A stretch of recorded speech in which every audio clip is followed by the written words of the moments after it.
কলা আর কলা এখানে।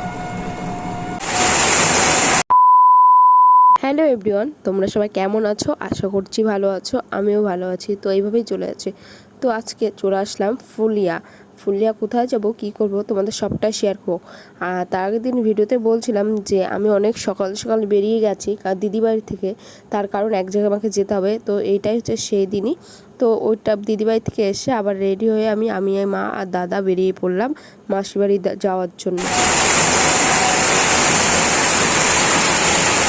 মাসির বাড়ি চলে এসেছি, আর এদিকে ঝমঝমে বৃষ্টি নেমেছে। আর মাসির বাড়ি ছিল মাসির শাশুড়ির শ্রাদ্ধ, তো সেইখানে আজকে খরচ ছিল। তো আমরা চলে এসেছি, আর এখানে আমাকে তিলক পরিয়ে দিয়েছিল, তো আমি সেটাই মুছে ফেলছিলাম পরে। তো তারপর আমরা খাওয়া দাওয়া করতে বসে গেছিলাম। তো খাওয়া দাওয়া করে চলে গেছিলাম বুনুদের বাড়ি, মানে আরেকটা মাসির বাড়ি, নিচের মাসি, ওই মাসির বাড়িতে। এখানে বুনু আর ভাই ছিল। বুনু বলছিল দিদি তুমি নাকি ভিডিও করো, ভাইও জানে। তো সেটা যে খালি বলছে কত টাকা পাও কত টাকা পাও। এটা অনেকের মনে প্রশ্ন যে আমি কি করি, ভিডিও করে কত টাকা ইনকাম করছি বা কি করছি।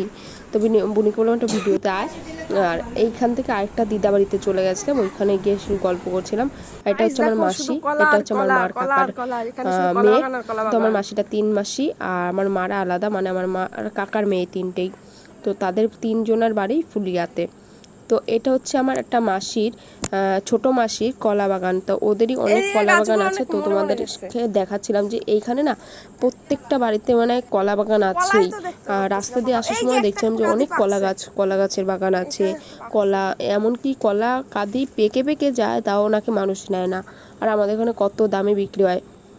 এগুলো কি বলে, কি কলা জানি না, কিন্তু ও বেশি বড় না, ছোট ছোটই কাঁঠালি কলা না কি বলে, আমি অতটাও জানি না। কিন্তু কলাগুলো পাকলে হলুদ হলুদ হয়ে যায়, ওইটাই। তো আমি সেটাই খুঁজলাম, যে মাকে বলছিলাম যে এখানে পাকা কলা কোথায় আছে, আমি পুরো এক কাঁদি নিয়ে যাব।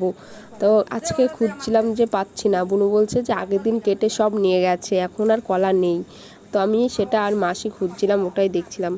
তো এই যে আমার বুনুটা না খুব খুব শান্তশিষ্ট একদম, মানে কি বলবো তোমাকে। আমি বলছি যাবি, বললে না। আর এটা হচ্ছে আমার মাসিদের টাওয়ার। ও বুনু একটু পেছনে নিয়ে গেছে আমাকে দেখাতে, দিদি এদিকে চলো চলো। তো মাসির বাড়িতে ঘোরা হয়ে গেল। মাসির বাড়ি পেরে আমি অনেক বছর পর আসলাম, একদম ছোটোবেলায় এসেছি। তো আমি বাড়ি চলে এসেছি। ভিডিওটা অবধি ভালো লাগলে একটা লাইক করে দিও, আর চ্যানেলটা সাবস্ক্রাইব করো, পাশে থেকো। টাটা।